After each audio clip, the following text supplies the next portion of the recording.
The biting winter wind of 1873 swept through the cracks of the dilapidated cabin, as Lucy Zeller rocked her crying infant, her hollow eyes fixed on the empty wooden plates that had once held the last of their food 3 days ago. The lonely Colorado mountains seemed to mock her desperate situation as her 6-month-old daughter Emma wailed against her shoulder, hungry and inconsolable like her mother. Lucy's calloused fingers stroked Emma's wispy blonde hair, humming a lullaby her own mother had sung to her in better times. At 23, she hadn't imagined she'd be a widow trying to survive a harsh winter alone in the mountains with a baby. The fever had taken Daniel so quickly. One day he was chopping wood, the next he was burning with fever, and 3 days later she was burying him behind their homestead with the ground barely thawed enough to dig. "Hush now, little one," Lucy whispered, though her own stomach twisted with hunger pangs. "We'll find something soon." The sound of approaching hoofbeats made Lucy freeze. Visitors were rare this far into the mountains, especially in February. Bandits and drifters were common enough in these parts, and a woman alone was vulnerable prey. She quickly placed Emma in the small wooden cradle Daniel had lovingly crafted and reached for the shotgun, leaning against the wall. The knock that came was firm but not threatening. Lucy positioned herself behind the door, gun ready. "Hello, anybody home?" a deep voice called out. "I'm looking for shelter from the storm coming in." Lucy remained silent, weighing her options. "I've got food," the voice added. "Plenty to share." At the mention of food, Lucy's resolve weakened. Emma's cries had quieted to whimpers, but Lucy knew they wouldn't last the week without supplies. "State your business," she called through the door, trying to sound stronger than she felt. "Name's Thomas Price. I'm a rancher passing through to Fort Collins. Storm's brewing something fierce, and I could use shelter for the night. I can pay with food and supplies." Lucy hesitated, then slowly opened the door just enough to see the stranger. He stood tall against the gray sky, a broad-shouldered man with a weathered face and kind eyes that seemed to notice everything about her situation in one glance. His horse was loaded with supplies, and he held the reins of a second pack horse similarly burdened. "You're alone," he stated, not a question but an observation tinged with concern. Lucy nodded, not lowering the shotgun. "Me and my daughter." Thomas's eyes flickered to Emma's cradle visible through the doorway, then back to Lucy's face. "I won't trouble you, madam. But that storm's going to hit within the hour, and it looks to be a bad one. I've got dried beef, flour, beans, coffee, and some preserves. You're welcome to some either way." The sincerity in his voice made Lucy lower the shotgun slightly. The man didn't have the hardened look of an outlaw, and his clothes, while dusty from travel, were of good quality. His offer of food regardless of shelter spoke of decent character. "You can stay in the barn," she said finally, nodding toward the small structure behind the cabin. Thomas smiled, revealing a dimple in his right cheek. "That's mighty kind. Thank you." True to his word, before taking his horses to the barn, Thomas unloaded a surprising amount of provisions onto Lucy's bare table. Flour, dried beef, beans, coffee, sugar, and even a small jar of honey. Lucy stared at the bounty, unable to remember the last time she'd seen so much food at once. "I can't accept all this," she said, though her empty stomach protested. Thomas removed his hat, revealing thick brown hair with hints of copper in the fading light. "Consider it payment for the shelter. That barn's going to feel like a palace compared to being caught in what's coming." As if on cue, the wind picked up, rattling the shutters with newfound fury. Emma began to cry again, and Lucy went to her, lifting the infant to her shoulder. "Your little one sounds hungry," Thomas observed gently. "Why don't I step out to the barn while you see to her? I'll be back to help with supper if you'll allow it." Lucy nodded, grateful for his understanding and discretion. Once he left, she quickly prepared a thin gruel from the flour and water, adding a precious spoonful of honey. It wasn't much, but it was more than they'd had in days.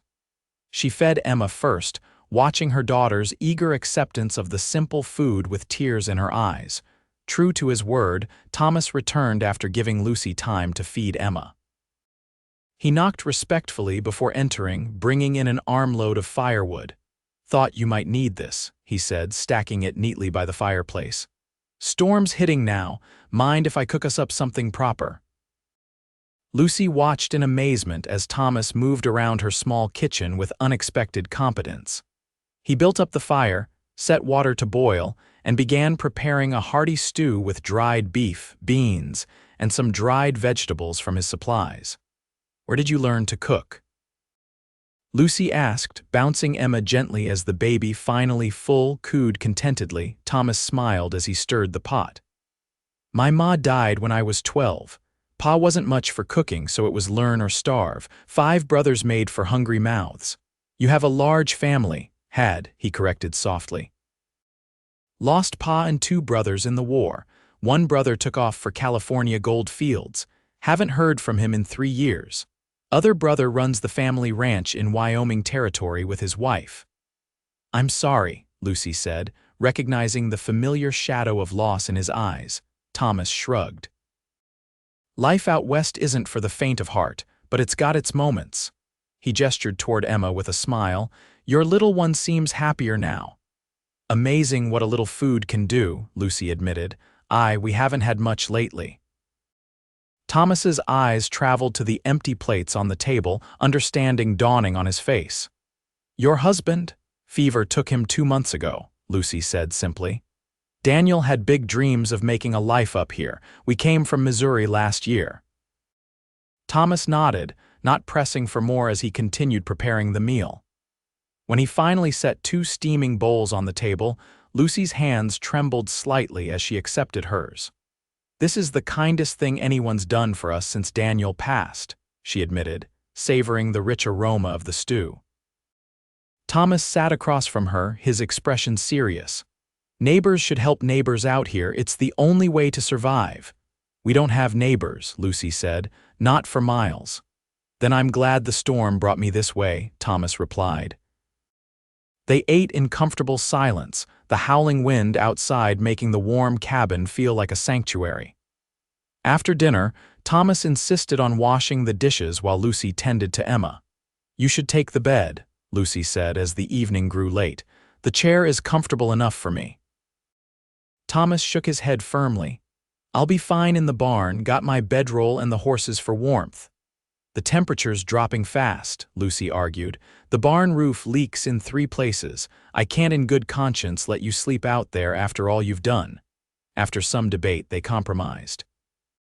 Thomas would sleep on a pallet near the fireplace, while Lucy and Emma took the small bed in the corner of the 1-room cabin. As Lucy drifted to sleep that night, her daughter finally peaceful beside her and her stomach full for the first time in weeks, she wondered what twist of fate had brought Thomas Price to her door on this particular day. The blizzard that had brought Thomas to Lucy's cabin lasted 3 days. 3 days in which he chopped enough firewood to last weeks, repaired the leaking roof, reinforced the barn walls, and cooked hearty meals that brought color back to Lucy's pale cheeks. They fell into an easy rhythm, with Thomas tending to the outdoor chores while Lucy cared for Emma and kept the cabin in order. On the morning of the 4th day, Lucy woke to sunshine streaming through the windows and the familiar sounds of Thomas splitting wood outside. She fed Emma and was preparing breakfast when he came in, his breath visible in the cold morning air. "Storm's past," he announced, stomping snow from his boots. "Trail should be passable by midday." Lucy felt her heart sink at his words, though she knew he would have to leave eventually. "You're welcome to stay another day if the trail's still rough," she offered, trying to keep her voice casual. Thomas hung his coat by the door, his expression unreadable. "That's kind of you, but I should get moving. Got business waiting in Fort Collins." They ate breakfast in silence, the easy conversation of the past days suddenly strained. Emma, sensing the change in mood, fussed in her cradle until Lucy picked her up. "She's taken a shine to you," Lucy commented as Emma's eyes followed Thomas around the room. Thomas smiled, reaching out to let Emma grasp his finger with her tiny hand. "Smart girl. Takes after her ma." As Thomas prepared to leave, loading his supplies onto his horses, Lucy stood in the doorway with Emma, unsure what to say.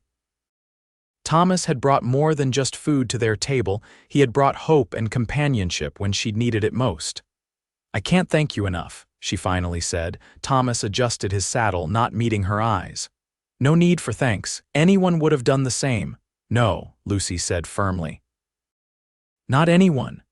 Thomas paused, then reached into his saddlebag and pulled out a small package wrapped in oilcloth. "Almost forgot. Some extra supplies for you and little Emma." Lucy accepted the package, finding it heavier than expected. Inside was coffee, sugar, salt, and ammunition for her shotgun. "Thomas, this is too much, it's not enough," he interrupted, finally meeting her gaze. "Mrs. Zeller, Lucy," she corrected softly. "Lucy," he amended with a smile. "I can't in good conscience ride away knowing you're up here alone with winter not yet finished. Let me help you get to town or to your family." Lucy shook her head. "This land was Daniel's dream, I can't abandon it." "Dreams change," Thomas said gently, "and sometimes they need to." "I have nowhere else to go," Lucy admitted. "No family left back east." Thomas stood silently for a moment, contemplating. Then he said, "My ranch is a 3-day ride from here. I'm heading to Fort Collins for supplies and to hire hands for the spring cattle drive. I'll be back this way in about 10 days. If you're still determined to stay, I'll bring more supplies." "If you've changed your mind, there's room for you and Emma." Lucy stared at him, surprised by the offer. "You do that for strangers." Thomas mounted his horse, looking down at her with those kind eyes that had first convinced her to open her door. "You and Emma aren't strangers anymore, Lucy. Think about it. I'll be back either way." With that, he tipped his hat and rode away, leaving Lucy standing in the doorway watching until he disappeared around the bend in the trail. The 10 days after Thomas left were the longest of Lucy's life. With the provisions he'd left, she and Emma were comfortable enough, but the cabin felt emptier than ever before. She found herself talking to Emma about him, recounting the stories he'd told during the storm about his ranch and his adventures driving cattle. On the 9th day, Lucy made her decision. She packed their meager belongings, carefully wrapping Daniel's pocket watch and the small portrait they'd had made in St. Louis before heading west. She wrote a letter and placed it in a tin box nailed to the cabin door, addressed to Daniel's younger brother who had promised to visit in the spring but had yet to make the journey. The letter explained her decision, expressed her hope that he would understand, and offered him the cabin and land if he still wanted it. If not, she wrote, he could sell it and keep the money with her blessing. On the morning of the 10th day, Lucy dressed Emma in her warmest clothes and waited by the window, watching the trail. By midday, her hope began to waver. By late afternoon, she worried that Thomas had encountered trouble on the trail. As the sun began to set, casting long shadows across the yard, Lucy fought back tears of disappointment. "He'll come tomorrow," she told Emma, trying to convince herself as much as the baby. "The trail might be slow." Emma babbled in response, playing with a small wooden horse Thomas had carved for her during the storm. Lucy smiled despite her worry, remembering how he'd worked on it by firelight each evening, his large hands surprisingly gentle as they shaped the simple toy. The sound of hoofbeats made her heart leap. Lucy rushed to the door, Emma on her hip, and threw it open to see not one rider but 3 approaching the cabin. Thomas rode in front, his familiar figure a welcome sight. Behind him were 2 other men, all leading pack horses laden with supplies. "You came back," Lucy said as Thomas dismounted in front of the cabin. "I said I would," he replied simply, his eyes taking in the packed bags visible through the open door. "Looks like you've made a decision." Lucy nodded, suddenly nervous. "If the offer still stands." Thomas's smile lit up his face. "It does. Lucy, Emma, I'd like you to meet Jacob and Samuel, 2 of my ranch hands. They insisted on coming along when I told them about a lady and her baby needing escort to the ranch." The other men tipped their hats respectfully, and Lucy nodded in greeting. "We'll camp here tonight and head out at first light," Thomas said. It's a 3-day journey if the weather holds. That evening, as Jacob and Samuel set up camp outside, Thomas sat at Lucy's table one last time, explaining his ranch operations in more detail. "It's nothing fancy," he warned. "Main house has 3 bedrooms, a good kitchen and a parlor, bunkhouse for the hands. Barn, corral, and about 50 acres of grazing land with access to the river. Running about 200 head of cattle now, looking to expand come summer." "It sounds wonderful," Lucy said honestly. Thomas hesitated, then reached across the table to take her hand. "Lucy, I want to be clear about something. I'm offering you a home and safety, nothing more. You'll have your own room, Emma too, when she's older. There's no expectations. You've lost your husband recently, and I respect that." Lucy turned her hand to grasp his. "Thank you for saying that, but Thomas, I should be clear too. Daniel was a good man who died too young. I mourned him deeply, and I always will remember him kindly, but I'm also a practical woman. Life out here doesn't allow for lengthy grief if you want to survive." Thomas nodded, understanding in his eyes. "I don't know what the future holds," Lucy continued, "but I do know that in 3 days of a snowstorm you showed me more kindness and consideration than most people show in a lifetime. Whatever comes next, I'm grateful for that." The journey to Thomas's ranch took exactly 3 days as predicted. They traveled steadily, stopping frequently to rest the horses and to allow Lucy to tend to Emma. Jacob and Samuel proved to be respectful companions, entertaining Emma with silly faces and helping Lucy on and off her horse without being asked. Thomas rode beside Lucy most of the way, pointing out landmarks and sharing stories of the area. By the time they crested the final ridge overlooking the valley where his ranch sat, Lucy felt as though she'd known him for years rather than days. "There it is," Thomas said, gesturing toward the cluster of buildings below. "Price Ranch." Lucy took in the sight with rising excitement. The ranch house was larger than Thomas had described, a solid 2-story structure with a wide porch and smoke curling from the chimney. Several outbuildings surrounded it, including a large barn, bunkhouse, and what appeared to be a workshop. In the distance, cattle grazed in fenced pastures that stretched to the base of mountains similar to those she'd left behind. "It's beautiful," Lucy breathed. Thomas smiled with obvious pride. "It's home." As they rode into the yard, a plump older woman emerged from the house, wiping her hands on her apron. "Thomas Price, you're 3 days late, and I was about to send the boys looking for you," she called, her stern tone belied by the affection in her eyes. "Sorry, Martha," Thomas replied, dismounting smoothly. "Had some precious cargo to transport carefully." He turned to help Lucy down from her horse, lifting Emma from her arms with practiced ease. Martha's eyes widened as she took in Lucy and the baby. "Well now, you didn't mention bringing home a family when you left." Thomas introduced Lucy and Emma to Martha Davidson, the widow who had kept house for him since he'd established the ranch 5 years earlier. Martha's initial surprise quickly gave way to motherly fussing as she ushered Lucy and Emma into the house, already planning hot baths and fresh clothes for both. The main house was warm and welcoming, simply but comfortably furnished. Martha showed Lucy to a large bedroom on the 2nd floor, with a smaller adjoining room perfect for Emma. "Thomas had the men move this cradle in yesterday," Martha explained, showing Lucy the beautifully crafted cherry wood cradle in the smaller room. "Said his little guest would need a proper place to sleep." Lucy ran her hand over the smooth wood, touched by the thoughtfulness. "He went to all this trouble without knowing if I'd come," Martha smiled knowingly. "That's Thomas, always preparing for possibilities." She patted Lucy's arm. "Get settled, dear. Supper's in an hour." That first evening at Price Ranch established the pattern for the weeks to come. Meals were lively affairs, with Thomas and whatever ranch hands were present sharing news and stories.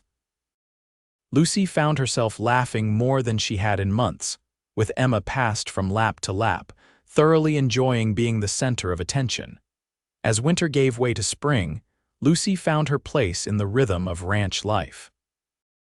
She took over much of the cooking from Martha, who gratefully focused on the household management and laundry. Lucy planted a vegetable garden behind the house, started keeping chickens, and even learned to ride properly under Thomas's patient instruction. Thomas, for his part, was true to his word about expectations. He was unfailingly kind and increasingly attentive, but never presumptuous.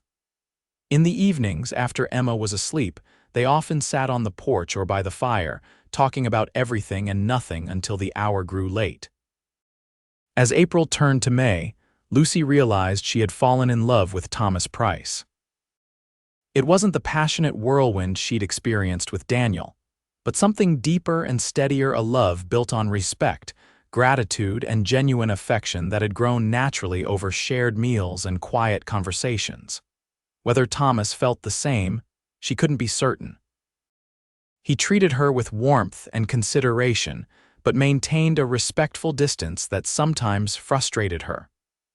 Lucy began to wonder if he saw her only as a responsibility he'd taken on, a widow and child to protect rather than a woman to love. The answer came unexpectedly one evening in late May.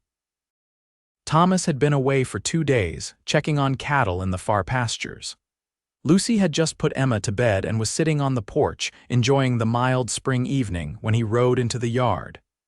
"You're still up," he said, sounding pleased as he climbed the porch steps after seeing to his horse. "Couldn't sleep," Lucy admitted. "Too quiet without you around." Thomas sat beside her on the porch swing, close enough that their shoulders nearly touched. "Missed you too, both of you." They sat in comfortable silence for a few minutes, watching fireflies begin to appear in the gathering dusk. "Lucy," Thomas finally said, his voice unusually hesitant, "there's something I've been wanting to talk to you about." Lucy turned to face him, her heart quickening. "What is it?" "I've been thinking about the future, your future and Emma's." Lucy nodded, trying to keep her expression neutral despite her rising hopes. "You've been here 3 months now," Thomas continued. "You've made this place better in ways I never imagined. The house feels like a home now, not just somewhere to sleep between work days." "I'm glad," Lucy said softly. "You've given us so much, Thomas." Thomas shook his head. "That's just it. I haven't given you what you deserve: security, permanence." He took a deep breath. "Lucy, I'd like to adopt Emma legally, make her my daughter in the eyes of the law. And I'd like to marry you if you'll have me." Lucy stared at him, momentarily speechless. Thomas misinterpreted her silence. "I know it might seem sudden, or maybe it's too soon after Daniel. If you need time, yes," Lucy interrupted, finding her voice. "Yes to both." Thomas's face broke into a radiant smile. "Really, really," Lucy confirmed, her own smile matching his. "But Thomas, I need to know something. Is this proposal about providing for us, or is there more to it?" Thomas took her hands in his. "Lucy Zeller, from the moment I saw you standing in that cabin doorway, shotgun in hand and determination in your eyes despite having nothing but empty plates on your table, I admired you. These past months, watching you rebuild your life, seeing your strength and kindness. I've fallen completely in love with you." Lucy felt tears of happiness well in her eyes. "I love you too, Thomas. I have for some time now." Thomas leaned forward slowly, giving her time to pull away if she wished. Instead, Lucy met him halfway, their first kiss gentle and sweet, full of promise. When they parted, Thomas kept her hands in his. "I want you to know I'll never try to replace Daniel in your heart or in Emma's memories when she's older. She'll know about her father and the brave man he was." "Thank you for that," Lucy said, deeply touched. "Daniel would have liked you, I think. He always said a measure of a man was how he treated those who couldn't do anything for him in return." "Sounds like a wise man," Thomas said. "I'm sorry I never got to meet him." "In a way, you did," Lucy said thoughtfully. "Every time you look at Emma, you're seeing a part of him. She has his eyes," Thomas nodded, "and her mother's spirit." They were married 2 weeks later in the small church in town, with Martha, the ranch hands, and several neighboring families in attendance. Emma, dressed in a lacy white dress Martha had sewn, charmed everyone by babbling happily throughout the ceremony. Lucy wore a simple blue dress rather than traditional white, a practical choice that Thomas appreciated. "You look beautiful," he whispered as they exchanged vows. The town judge who performed the ceremony also processed the adoption papers, making everything official in a single day. By sunset, they were Mr. and Mrs. Price, with Emma legally their daughter. The celebration at the ranch afterward was lively, with music, dancing, and enough food to feed twice the number of guests. As evening fell, Thomas found Lucy sitting on the porch steps, watching Emma being entertained by Jacob's wife Rebecca. "Happy?" he asked, sitting beside her. "More than I ever thought possible again," Lucy admitted. "When Daniel died, I thought that was the end of any chance at happiness, just survival for Emma's sake." Thomas put his arm around her shoulders. "Life has a way of surprising us when we least expect it." "Speaking of surprises," Lucy said, turning to face him with a smile, "I have one for you." Thomas raised an eyebrow questioningly. "Martha helped me confirm it yesterday," Lucy continued, taking his hand and placing it gently on her stomach. "Emma's going to be a big sister come winter." Thomas's expression transformed from confusion to wonder to elation in the span of seconds. "A baby, our baby," Lucy nodded, laughing as Thomas let out a whoop of joy and lifted her off the ground in a gentle spin. "Put me down, you fool," she giggled. "Everyone's watching." "Let them watch," Thomas declared, though he set her carefully on her feet. "I want the whole world to know how blessed I am." He kissed her thoroughly, heedless of the whistles and cheers from their guests. Later that night, with their guests gone and Emma sleeping peacefully in her room, Thomas and Lucy stood on the porch, looking out at the land that was now truly their home. "Remember the first meal we shared?" Thomas asked, his arms wrapped around Lucy from behind, his hands resting protectively over her stomach. "Of course," Lucy said. "You filled our empty table and changed our lives." "No," Thomas corrected gently. "You and Emma were already a family. I was just lucky enough to be invited in." Lucy turned in his arms to face him. "We're all lucky, I think." As they shared another kiss under the vast canopy of stars, Lucy reflected on the journey that had brought them here. From empty plates and desperate prayers to a full table and a home overflowing with love, their story had only just begun. By the following spring, Price Ranch had expanded in every way. Thomas had acquired adjacent land, increasing their grazing capacity and allowing them to add another 50 head of cattle. The vegetable garden Lucy had started now fed not only their growing family, but provided enough access to trade with neighbors for other goods. Emma, now 15 months old, toddled everywhere, a constant bundle of energy with Thomas's dimpled smile and her father Daniel's curious eyes. She followed Thomas whenever possible, perched happily on his shoulders as he did his morning inspections of the ranch. And in March, Lucy gave birth to their son, William Thomas Price, a sturdy boy with a shock of copper hair and his mother's determined expression. Thomas wept openly when he first held his son, overwhelmed by the gift of fatherhood he'd once thought might never be his. On a warm evening in June, as they sat at the long table on the porch for the evening meal with the ranch hands, Lucy looked around at the faces that had become her family. Thomas sat at the head of the table, Emma on his knee as he patiently helped her with her food. Baby William slept contentedly in a basket beside Lucy's chair. Martha fussed over everyone, ensuring cups were filled and plates replenished. The ranch hands shared stories of the day's work, their laughter carrying across the yard, from empty plates to a full table, from solitude to family, from mere survival to a life overflowing with love and purpose. As if sensing her thoughts, Thomas caught Lucy's eye across the table and smiled, the same warm smile that had first given her hope on a cold February day when all had seemed lost. Lucy smiled back, cradling the secret she just confirmed that morning another Price child would join their family by the following spring. The empty plates that had once defined her darkest hour were now just a memory, replaced by a table filled with food, laughter, and the family that love had built.